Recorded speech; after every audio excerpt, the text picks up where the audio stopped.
بسم الله والصلاة والسلام على أشرف المرسلين سيدنا محمد عليه أفضل الصلاة والسلام. الحمد لله وكفى وصلاة وسلاما على عباده الذين اصطفى. أما بعد، الحمد لله احنا وصلنا للآية 38 قلنا اهبطوا منها جميعا. قبل ما نخش في الاستنباط من الآية في عندنا نقطة عايزين ناخد بالنا منها، إن احنا دلوقتي كده عندنا 2 هبوط، في هبوط أولاني وقلنا اهبطوا منها وقلنا اهبطوا بعضكم لبعض عدو، وهنا قلنا اهبطوا منها جميعا. الفرق ما بين الهبوطين ازاي؟ ايه؟ اول حاجه كسبب، انا كان عندي السبب في الهبوط الاولاني العقوبه، السبب في الهبوط التاني ان انا هيجيلي وحي، هيجيلي هدى، رسالات، هيجيلي قرآن، سنة، في هدى. الهبوط الاولاني كان اظهار مدى عداوة ابليس ليا. الهبوط الثاني الهدف الرئيسي منه اظهار مدى رحمة ربنا بيا، هو الحين والتدرج. ان انا كان في عندي مصيبة كبيرة، بعد كده لقيت لها حل. فملخص الايتين بيقول احنا عندنا مشكلة اسمها ابليس، هو عدو ودوت، فحصل مشكلة الهبوط نتيجة للذنب. طيب ايه الحل؟ الحل ان انت لما تهبط تشتغل على نفسك، تاخد هدى، ودي رحمة ربنا بيك. ده الفرق الاساسي ما بين الهبوطين. التركيز على الهبوط منين لفين، مداركي حاليا مش متخيلة انا هستفيد ايه. هل مثلا الهبوط من الجنة للسماء الدنيا، ومن السماء الدنيا على الارض، الحاجات دي ده شغل علماء. انا مش هعرف، يعني مش هبقى عارف انا استفيد منه ايه. انا عايز الكلام اللي انا اقدر اعالج بيه المصايب اللي جوايا، ومفيش اكتر منها. فاحنا انا عندي عدو عايز ابعد عنه بكل الطرق. قلنا كذا محاضرة، فأعوذ بالله من الشيطان الرجيم لغاية دلوقتي. وعندي مشكلة تانية، إن أنا عندي هدى ضخم جدا، مصحف أكتر من 600 ورقة وسنة ملهاش أول ولا آخر، محتاج أخلص، محتاج أتبع، فمحتاج أشتغل على كل الكلام.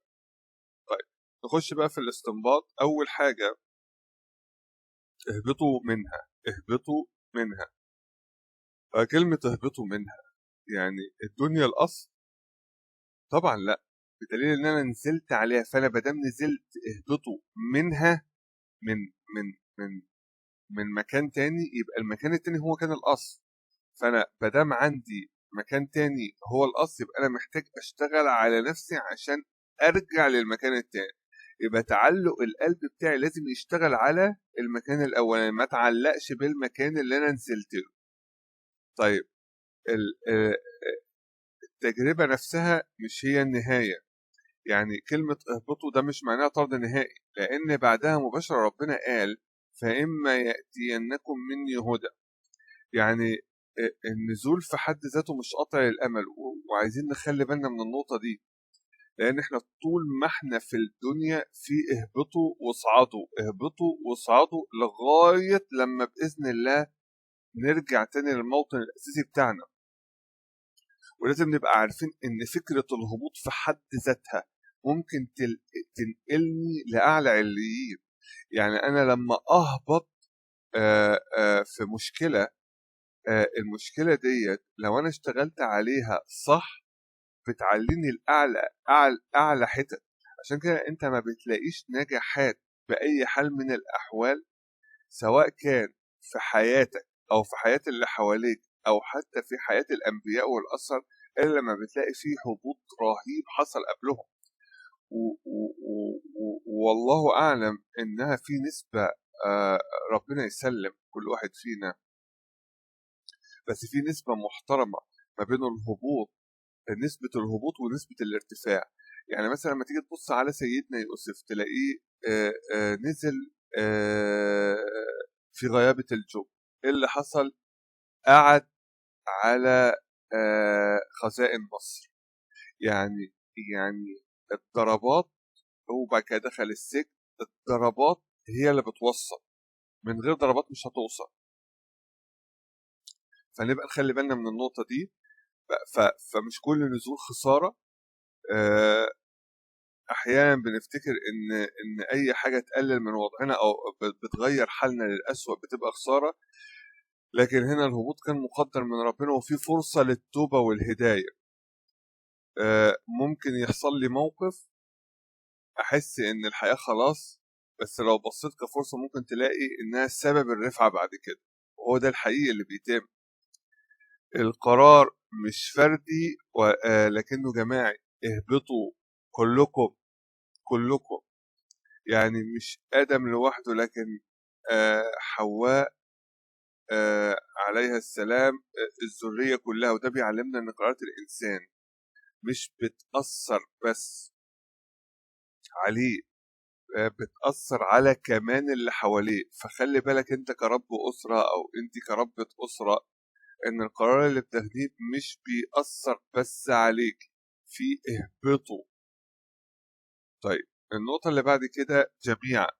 تاني، الحياة مش فردية، ده تأكيد، ده هي جماعية. يعني احنا محتاجين نشتغل كبشر مع بعض، ومحتاجين آه، آه، ننتمي لجميعا الحلوين ونبعد عن جميعا الوحشين، لأن فيها تأثير مباشر. الإنسان مش عايش لوحده في الدنيا، احنا كلنا في نفس المرحلة بنواجه نفس التحديات والاختبارات مع اختلاف التفاصيل بتاعة الاختبارات، بس كده كده كل واحد عنده ليلته. الذنوب نتائجها بتشمل الكل، زي ما قلنا قبل كده. مفيش حد أحسن من حد في أصل التجربة. يعني إيه؟ يعني محدش يقول سيدنا آدم اللي نزلنا من الجنة. مفيش حاجة اسمها كده. أديني يا عم دلوقتي كل يوم هيتكرر معايا تجارب أقل بكتير من فتنة سيدنا آدم، ووريني الشطارة بتاعتي. كل يوم بفشل وكل يوم بهبط ومش قادر أوقف. احنا بنشتغل على نفسنا بحيث ان ربنا يثبتنا في المواقف اللي هتحصل كل يوم. فأصل التجربة زي أصل المكان كلنا مستويين فيه. أصل التجربة هي الاختبار، هي الابتلاء. ربنا يسلم. محتاجين نثبت قدام الابتلاء دوت ونتبع اللي ربنا قايل لنا عليه. أصل المكان هو الجنة. كلنا عايزين نشتغل عشان نرجع للمنطقة دي. طيب يبقى ده معناه ان مفيش حد فينا اعلى او اقل من التاني في الاصل. الاختلاف الحقيقي بيننا مش في البدايه، لكن في اللي هيعمل ايه بعد الهبوط. بعد ما وقعت اتصرفت ازاي؟ هل هيتبع الهدى ولا لا؟ النجاح الحقيقي مش انك تكون في مكان اعلى، لكن انك تختار الطريق الصح. الوصول للجنه مش فردي. آه، ده محتاج نشتغل مع بعض، محتاج الصحبه الصالحه. الصعود برضه محتاج سعي جماعي. احنا هناخد بعد شوية فمن. دي قرار فردي. ده ما يمنعش ان الالتزام بالصحبة الصالحة وحضور الجماعات هو اصل الخير. وجود المجتمع اللي بيحافظ على الخير والقيم مهم جدا. بيخلي الواحد بيساعد الواحد ان هو يرجع للمكان الاصلي بتاعه. طيب منها الاصل مش في المكان اللي احنا بقينا فيه اللي هو الارض. الاصل مكان الجنة. فاحنا عايزين نرجع ليها. الهبوط مش كان من فراغ. يعني الإنسان فقد حاجة عظيمة بسبب خطأ أنا عملته. ده بيعلمنا إن أي خسارة في الحياة مش دايما نهاية. طالما عندي فرصة تصلح، مادام أنا في عندي روح، يبقى لازم أشتغل على نفسي عشان أرجع للمكان. الجنة محتاجة تأهيل، وعايزين نقعد شوية في الحتة دي يا جماعة. الجنة محتاجة تأهيل. يعني أصلا بعيد عن فكرة الشجرة والذنب. أنا عشان أنا وأنت نقعد في الجنة محتاجين نشتغل على نفسنا جامد. وده تطبيقه على أرض الواقع مهم نبقى واخدين بالنا منه. المنصب اللي حضرتك بتسعى إليه ممكن يدمر حياتك. طلب الفلوس بدون تهيئة ممكن يدمر حياتك. طلب القوة بدون تهيئة ممكن يدمر حياتي. يعني أنا هديكم مثال. كان دايما أبويا الله يرحمه يوصله لي. يعني أنا دلوقتي أنت كطفل لو أنا اديتك مسدس فرط قوة غير طب أشوف في حجم القوة اللي ما بيني وما بين العيال هيبقى عامل إزاي؟ إيه اللي هيحصل بعد كده؟ تخيل أنا استخدمت المسدس دوت لأن أنا مش متحكم في أعصابي وأنا عيل صغير وعايز أنتقم وعايز رحت ضارب عيل بالمسدس ده. إيه اللي حصل؟ أنا دمرت نفسي ودمرت أسرتي ودمرت الأسرة اللي قدامي. ليه؟ أنا غير مهيأ لحمل أما لما تيجي تبص للضابط بعد ما حصل تمارين، بعد ما فهم القانون، بعد ما فهم الشريعة، استخدامه للمسدس بقى عامل إزاي؟ حتى لو في غلطات كام في المية. أنا اللي عايز أوصله إن أي ما الدكتور ومش الدكتور ادي المشرط للي مش دكتور وبيحلم يبقى دكتور، نفسه هيموت ويبقى دكتور، وادي المشرط لدكتور أخد 7 سنين دراسة، امتياز سنة، أخد 4 سنين تدريب وماجستير، وأخد 5 6 سنين تدريب ودكتوراه. أنت داخل في حوالي 17 18 20 سنة. ده لو أنت ماشي زي الطلقة وبقى عندك مشرط يلا اعمل عمليات. ده مهيأ للحاجة زي دي. واحد تاني بيحلم ان هو يبقى دكتور، اخذ المشرط وابتدى يشتغل، ايه اللي هيحصل؟ مصايب.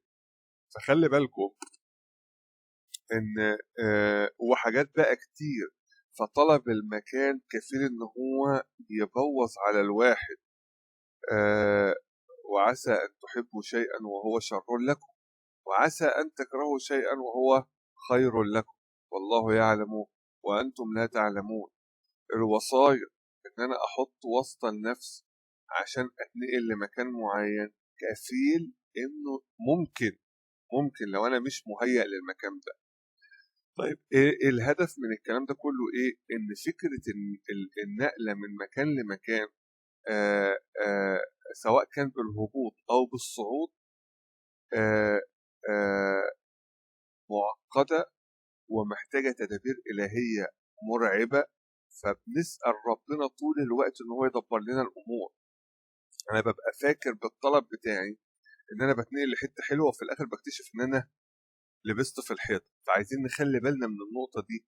بلاش نجري على الوسايط، لان انا لو ما عرفتش اوصل للمنطقه ديت بمجهودي يمكن لو نزلتها بالعافيه انا اتفعص. طيب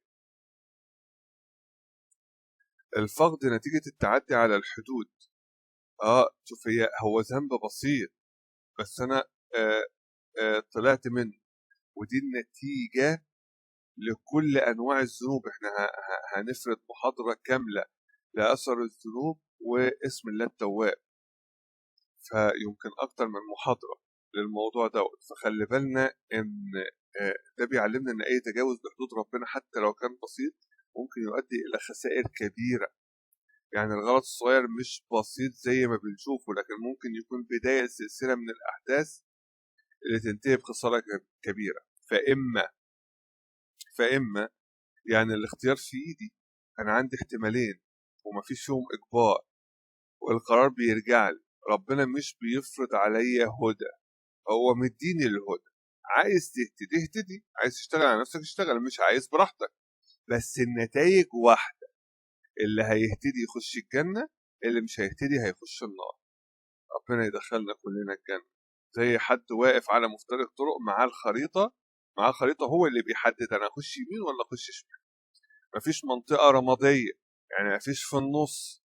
فبلاش موضوع النص. ادعي ربنا ونذاكر الأعراف عشان نعرف نخش يمين ولا نخش شمال.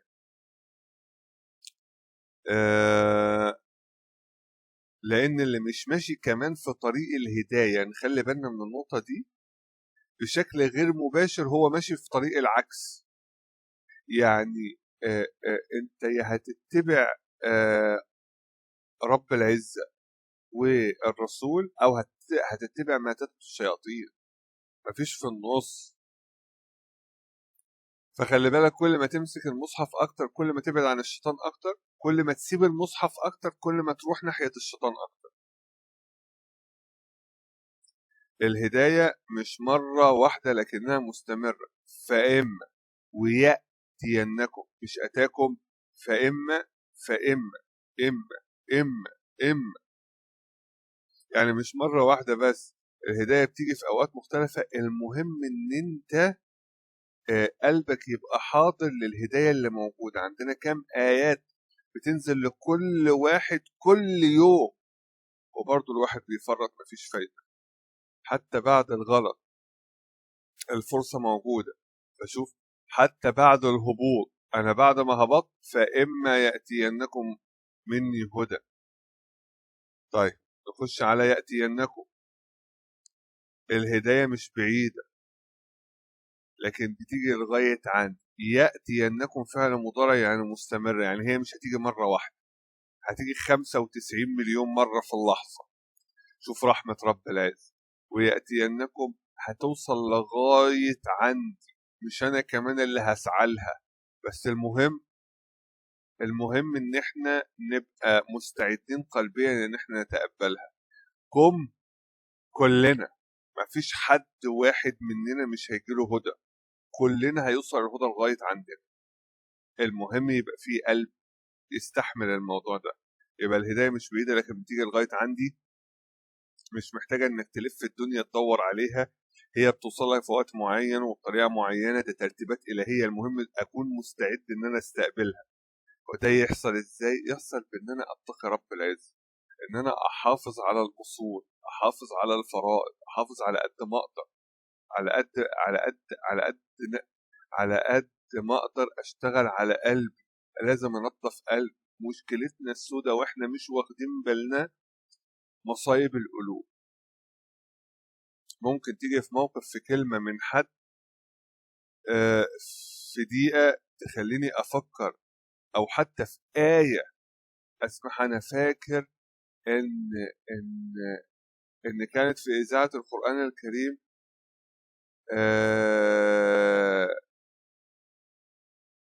ألم يأني للذين آمنوا، كانت الآية دي ولا لأ؟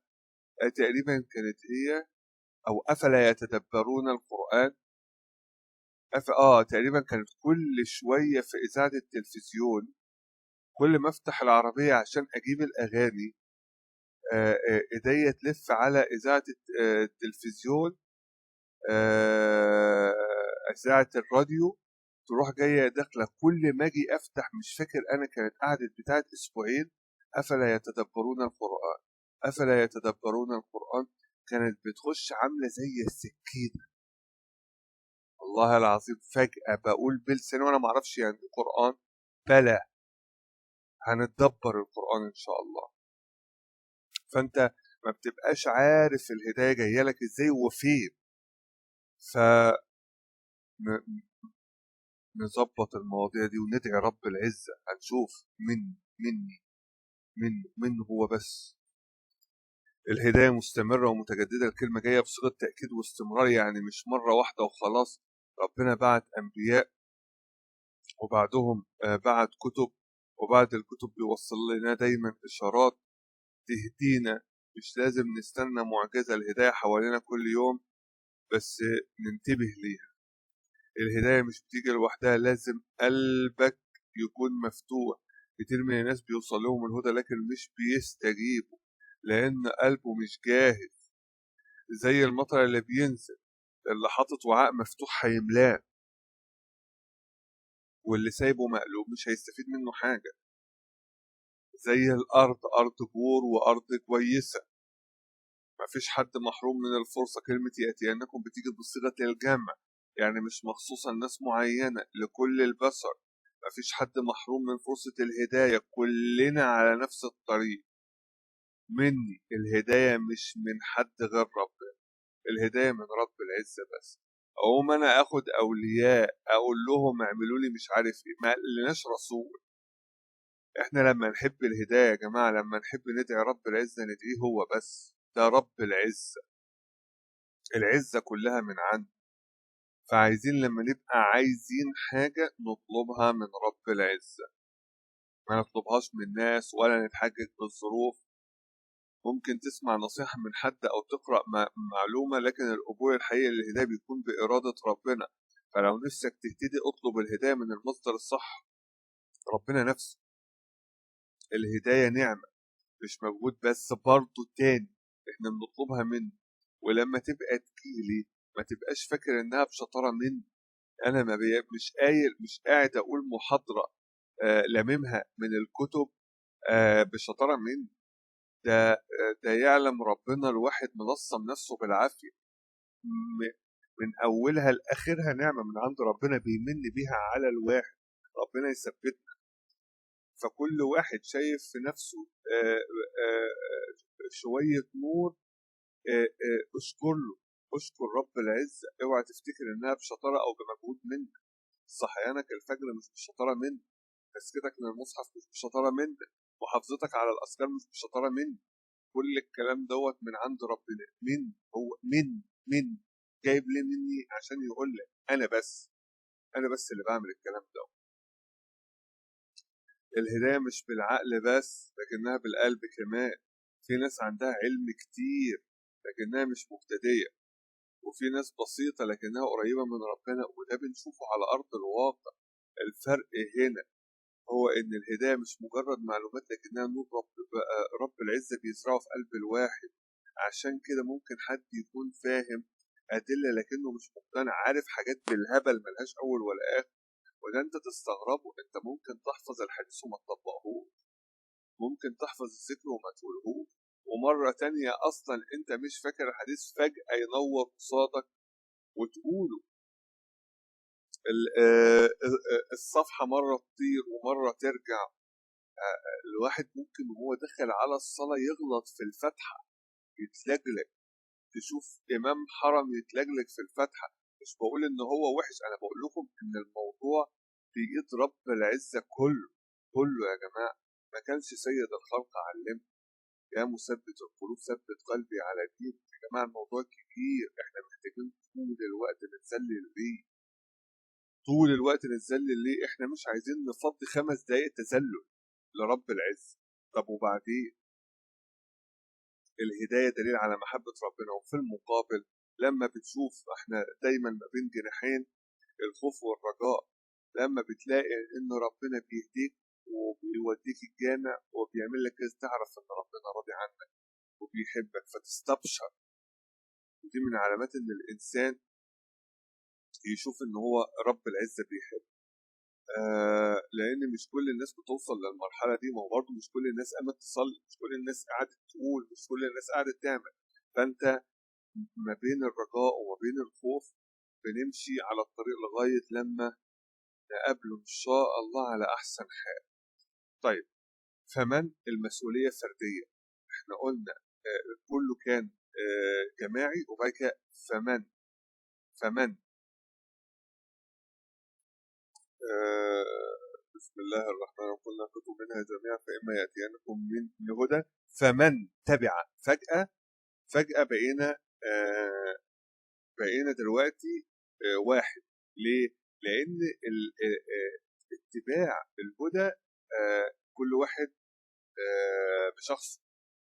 فأنت مش هتقدر حتى تجبر ابنك ربنا يهديهم كلهم، يهدي ولادنا ويخليهم قرة أعين لنا، ولا مراتك ولا بنتك ولا ربنا يخليهم في أحسن مكان. بس هو رب العزة اللي بيهدي. فنخلي بالنا من النقطة دي. بس ده ملهوش علاقة إن أنا محتاج أنضم المجموعة. يعني في فرق ما بين اتخاذ القرار وده مسؤولية فردية، وفي فرق ما بين اتخاذ الأسباب للعون إن أنا أبقى آخد القرار بتاعي بإن أنا أنضم المجموعات كويس. وأنا عايز أبقى هادي، أهتدي، وهروح مجموعه وحشه ضاله بتعمل حاجات وحشه، ما اكيد هروح في داهيه، اكيد يعني. طيب النتائج مرتبطه بالافعال، فمن جايه هنا شرطيه، يعني اللي هيعمل كذا هيحصل له كذا. فاذا كان في اختياريه في بدايه الفعل الا ان نتيجه الفعل واحده، يعني فهي الشكل ان احنا مخيرين في الافعال بس النتيجه واحده. النتيجه هتمشي كويس هنخش ان شاء الله برحمه رب العزه الجنه، هتمشي وحش يبقى النتيجه معروفه الا ان يشاء الله شيء. فنخلي بالنا من النقطه دي. مفيش واسطه في الهدايه. الكلمه دي بتاكد ان محدش هيدخل الجنه بسبب عيله معينه، كل واحد مسؤول عن نفسه. يعني انت مش مسلم بالوراثه، مش معنى ان انا مكتوب في البطاقه ان انا مسلم انا دخلت الجنه، الكلام ده مش حقيقي. ونخلي بالنا قوي من النقطه دي، عشان انا بقيت شايف ان المسلمين البطايق اكتر من المسلمين القلوب، فخلي بالنا من النقطه دي. الفرصه متاحه للجميع، فمن مش محدده لشخص معين لكنها مفتوحه لكل الناس. اي حد عنده فرصه للهدايه لو اختار الطريق الصح. يعني مفيش حد يقول انا فاتني القطر، مفيش حاجه اسمها كده. طيب تبع هدايا، وليه مش اتبع هدايا؟ بس يا جماعه كلمه تبع هدايا يعني انا كاتب لك هنا التبعيه الطبيعيه versus التبعيه المصطنعه. يعني ايه؟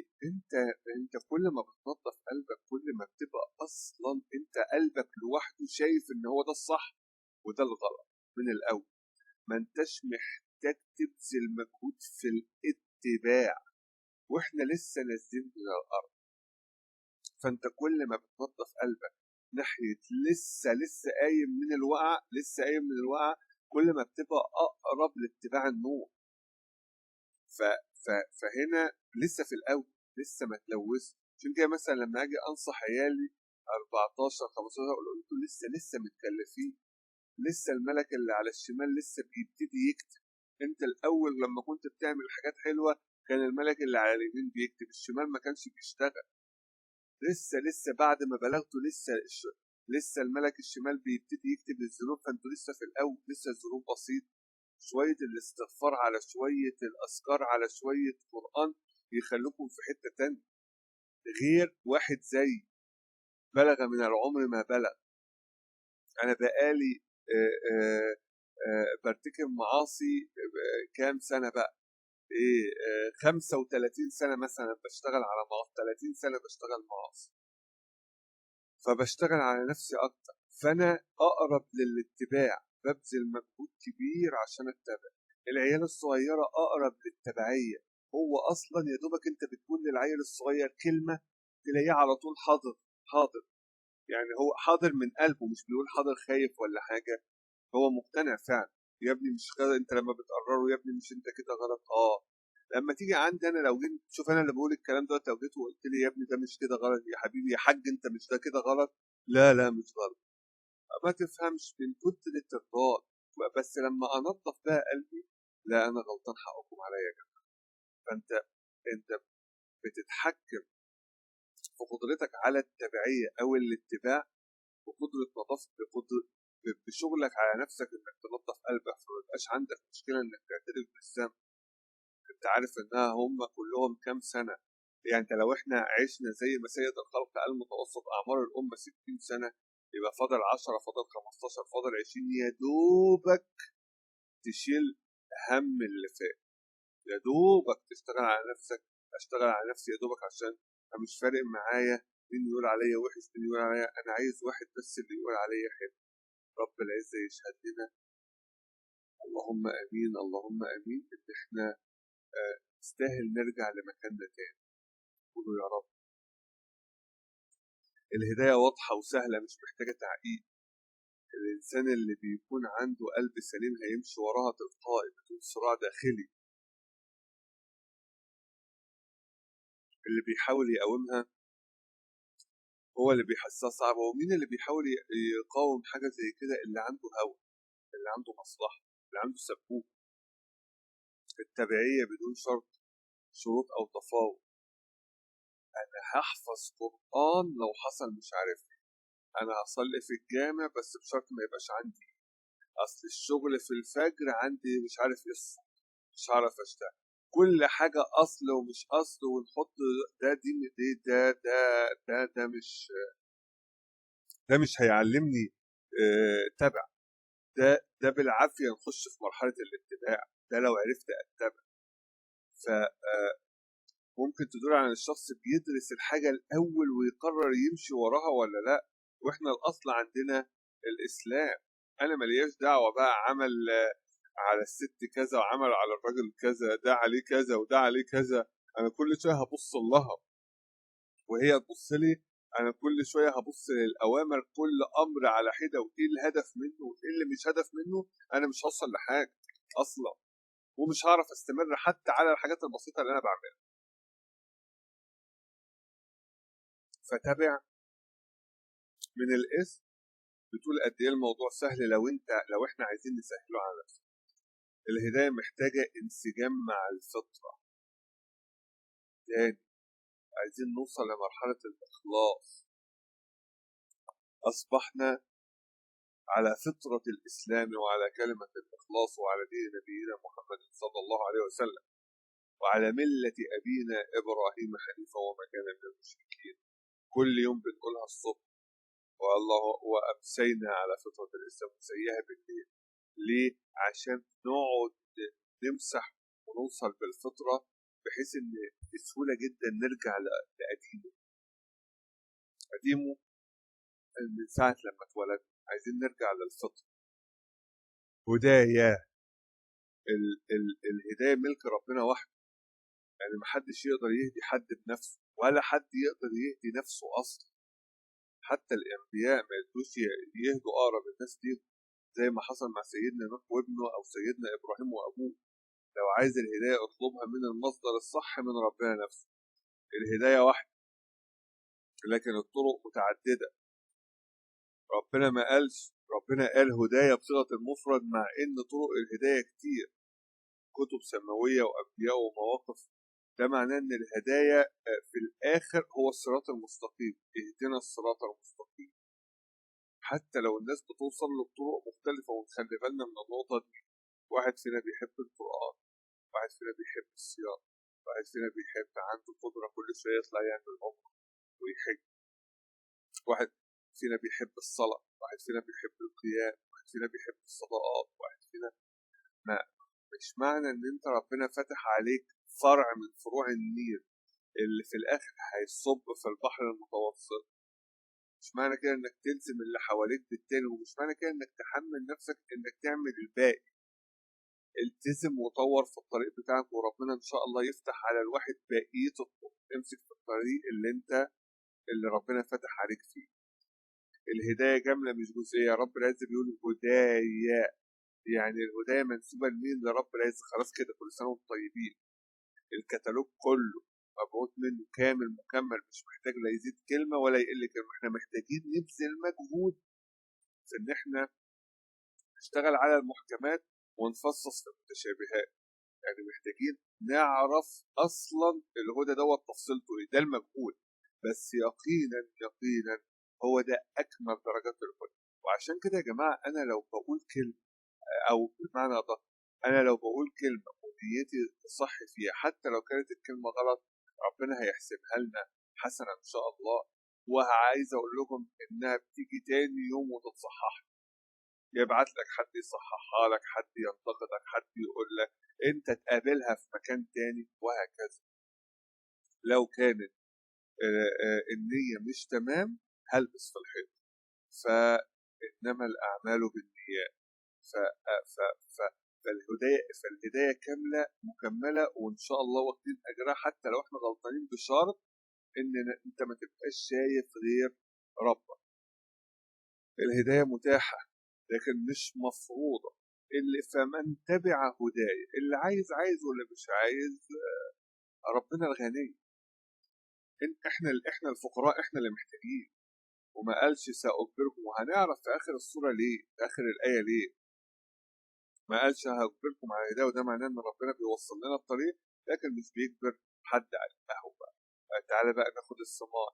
انا اقعد اصلي واقعد اصوم واقعد احج واقعد اعمل عمره، اقعد اعمل الاركان بتاعتي وانفذها واذكر ليه؟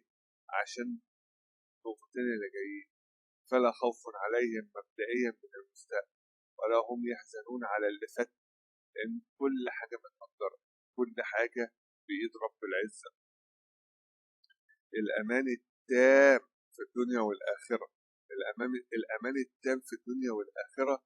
خلي بالكم يا جماعه، فلا خوف عليهم ده مش معناها ان انا مش هخاف، بدليل ان الراجل انا لما اجي مذاكر كويس وفرتك الدنيا والاول على لما اخش الامتحان لازم يبقى فيه شويه هزه، بس الهزه دي ما بتكملش، وبعد الهزه لما بتخش الامتحان وتطلع النتيجه بيبقى فرح ما بعده فرح لما بتطلع بتجيب المجموع اللي انت بتحلم بيه. فهو نفس النظام. ايوه اي حد بيخاف، بس الخاف فلا خوف عليه، بس هو في خوف، لا احنا بنخاف، مفيش مشكله. على قدر ما انت بقى تقرب من رب العزه خلاص انت يقينا فاهم ان كل التكات هي عباره عن الشجره، كل مشكله حصلت هي عباره عن الشجره، هتتصرف فيها ازاي؟ هو قدرها عليا زي ما قدرها على أبو البشرية سيدنا آدم. لما تشوف أكتر بأبي هو وأمي سيد الخلق حصل له إيه في الدنيا، بس الثبات أخباره إيه والنتيجة بتاعته إيه في الآخر. اللهم ابعثه الوسيلة والفضيلة، أكبر وأعلى درجة في الجنة. شوف في أحد حصل له إيه، شوف السم في آخر حياته، يعني كل ولاده على عين الموت،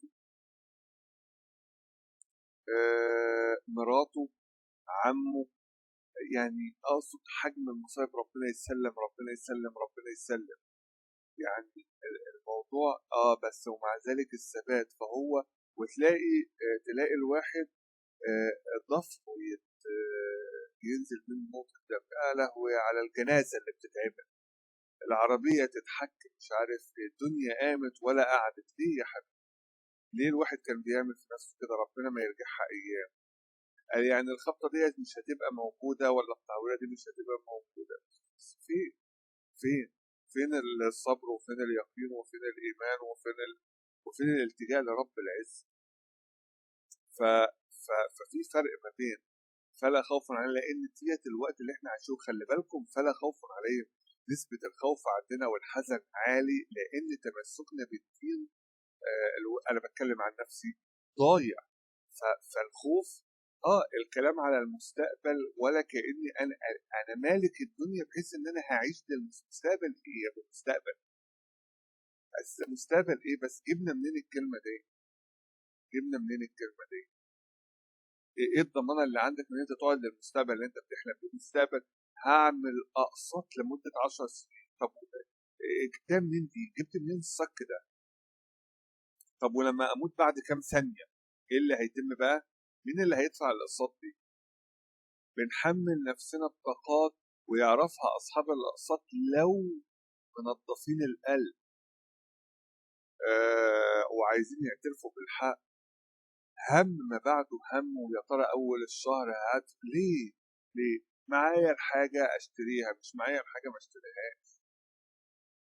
لأنها كمان بتوقف كمية أعمال خير لما تبقى ماشي لوحدك كده هو في الدنيا بدون تكليفات فوق الطاقة، بتبقى الدنيا حلاوة. لما الواحد بيحط تكليفات على كتافه ازيد من اللازم هو بيلبس في الحيط. طيب الامان التام في الدنيا وفي الاخره هيكون مطمئن اللي قريب من رب العزه حتى لو الدنيا اتقلبت حواليه، لانه واثق ان ربنا معاه. وفي الاخره هيكون في امان من العذاب والمجهول اللي الناس كلها بتخاف منه. القران اللي مأيدنا دلوقتي هيعمل معانا ان شاء الله، ان شاء الله، ان شاء الله ويثبتنا. اكيد هنشوف الفرق باذن الله. الخوف مش منعدم، لكنه مش هيأثر عليهم. ما قالش لن تخافوا، لكنه قال فلا خوف عليهم. ده معناه ان الخوف ممكن يكون موجود لحظي بس مش هيسيطر علينا.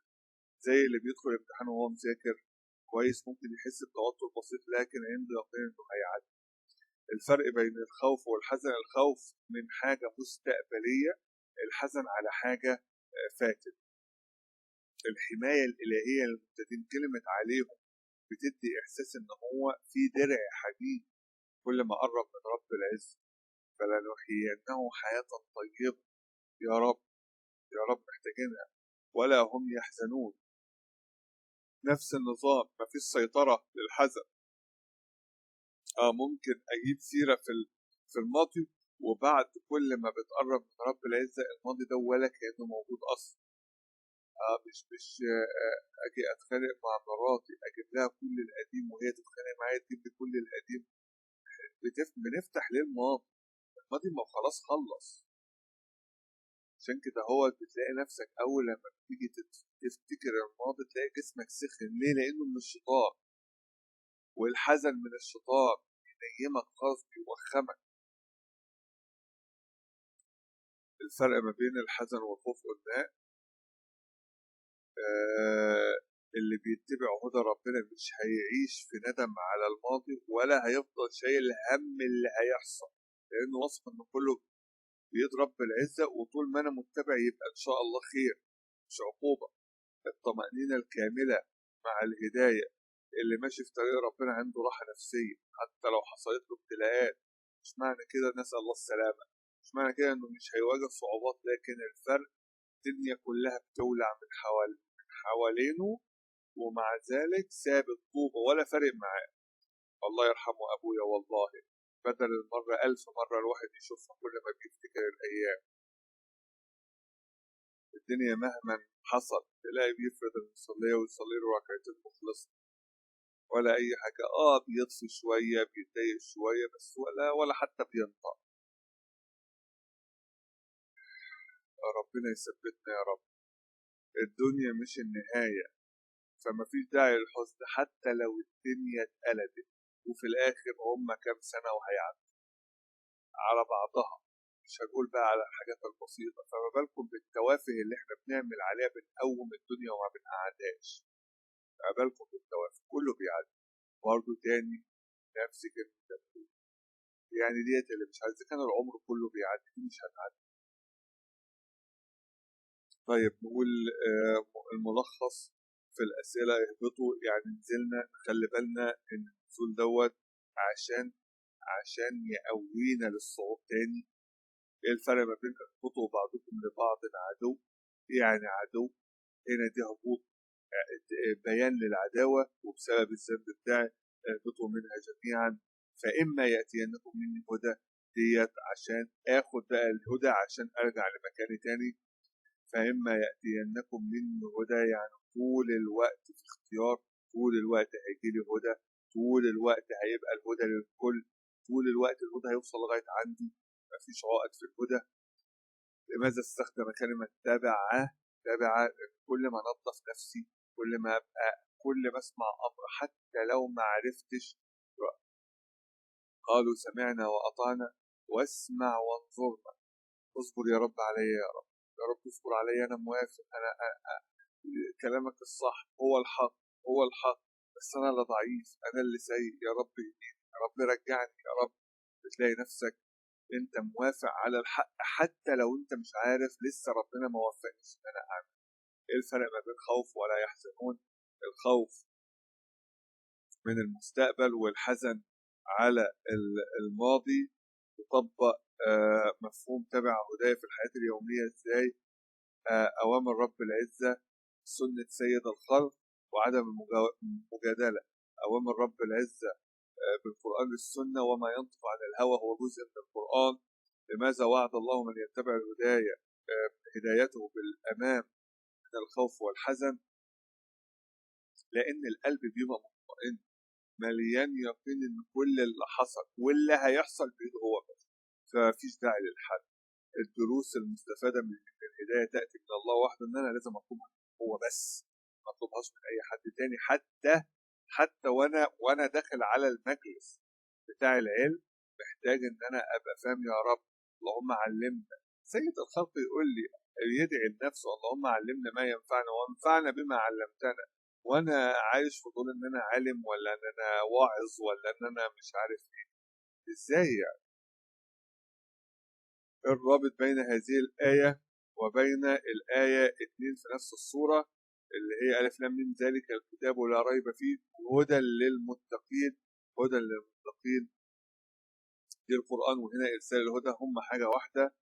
ما أثر الإيمان بهذه الآية على مشاعر القلق والخوف التي نمر بها؟ هتبقى المشاعر هتقل، الثبات هيزيد. المشاعر هتقل والثبات هيزيد. وممكن توصل عند المواقف البسيطة اللي فيها مشاكل تلاقي نفسك اصلا بتتعامل معاها بكميه برود انت ما كنتش بتتعامل، مش بقى اسمها برود، بكميه طمأنينه وثبات ما بقتش بتتحرك فيها زي ايام زمان. الله اعلم بقى، هل دوت زياده في الايمان ولا كبر ووهن والواحد اعصابه ما بقتش بتستحمل، او تخلف جيل الواحد، يعني ما مش عارف احدد بالظبط ايه السبب. ربنا يعافينا ويثبتنا. كيف يمكن للإنسان أن يفرق بين الهداية الحقيقية والطرق المزيفة التي تدعي الهداية؟ إن أنا أعمل إيه؟ إن أنا أدعي. والله العظيم لو قعدت تبحث إذا كنت وأنت بتذاكر جوه الدين ممكن تقول كلام غلط، فما بالك لما بنتقابل في الحياة. وهو دي أعظم حاجة من ضمن أعظم الحاجات اللي القرآن بيديها للواحد، اللي هو إنه بيعلمك إن أنت كل ما بتتعلم اكتر كل ما بتعرف ان انا ولا حاجه، انا حرفيا ولا حاجه. فانت حتى كل ما بتقول كلمه ولا كل ما بتاخد قرار تبعد على ربنا، تطلع في الشارع تقابل الزومبيز اللي انا ممكن نفسي ابقى رئيس الزومبيز فيهم. ما بتبقاش قاعد بتحتاج ترجع تنظف نفسك شويه وتقول يا رب اعملها ازاي، اتصرف ازاي، مش عارف اتصرف، دبرني يا رب. لا عارف اتصرف جوه وانا قاعد في البيت لوحدي معاك، ولا عارف اتصرف بره. انا ايه والله العظيم، ضعف ما بعده ضعف. لماذا كان الهبوط من الجنة ابتلاء، وكيف يمكننا التعامل مع الابتلاءات في حياتنا بنفس المنهج؟ ليه كان الهبوط من الجنة ابتلاء؟ القدرة على التكيف يا جماعة، الإعداد للرجوع تاني للمرحلة. لما أنت تبقى وظيفتك وتلاقي مثلا حصل مشكلة في البيت، ده هو الخبطة ديت عشان تراجع الحسابات وتصلح وتبقى أعلى، مش عشان تقلب الدنيا حريقة. فانت كده هو عمال فإما يأتينكم مني هدى. هو قال لي حسبني أمر، ادعي بقى واتوضى وصلي لك ركعتين وقول اعمل فيها ايه. اداك هدى في اوامر شرعيه، في السنه بتقول ايه في الموقف دوت. الكلام على قد ما هو بسيط على قد ما احنا لا بنعمله، وساعه الجد بنقلب حاجات تانيه. الضربات ما بتبقاش موجودة إلا رحمات. ما هو ابتدى المصحف بسم الله الرحمن الرحيم، الحمد لله رب العالمين الرحمن الرحيم، فأقصر سورة اللي هي السبع المثاني اللي جايبين المصحف كله كرر فيها الرحمن الرحيم مرتين. فهو الهدف من الضربات هو الرحمن الرحيم بس. وبرضه أرجع تاني وأقول إن الضربات بسبب ذنب، برضه بسبب الذنب. اللهم اجعلنا من الذين يتبعون هداك فلا خوف عليهم ولا هم يحزنون. طيب نقول كلام الأئمة والعلماء: صحة وسكن وزوجة ورزق وأمن، هذه ما يتمناه الإنسان دوامها، ولا يمكن له ذلك إلا في الجنة. فعايزين نرجع لها، اللهم إنا نسألك الجنة. فإما يأتينكم مني هدى، لا تسأل الهدى إلا من الله عز وجل لأنه هو الذي يأتي به، فيا رب اهدينا. فمن تبع هدايا فلا خوف عليهم ولا هم يحزنون. السائر بلا هدى الله خطوة تزيد خوفا وأخرى تملأ حزن. أيوة، من غير الهداية، من غير المصحف والسنة، من غير الأثر، الخطوة تزود دي وتزود دي. فلا خوف عليهم ولا هم يحزنون. ابن القيم قال لم يأتي الحزن في القرآن إلا منهيا عنه، ولا تهنوا ولا تحزنوا وأنتم الأعلون. أنا كده كده إحنا الحمد لله رب العزة وصفنا إن إحنا اللي أعلى، إحنا اللي أعلى، إحنا اللي أعلى بإيماننا بعضنا على بعض، وإحنا أعلى من الكفار، من المنافقين، من الوحشين. فإحنا أعلى درجات على بعض بدرجات الإيمان، وإحنا أعلى على التاني. فكده كده مفيش لا تهنوا ولا تحزنوا، ودوت واحدة من ضمن أهم شغل الشيطان. أو منفيا كقوله فلا خوف عليهم ولا هم يحزنون. بسم الله الرحمن الرحيم. إن الذين آمنوا وعملوا الصالحات وأقاموا الصلاة وآتوا الزكاة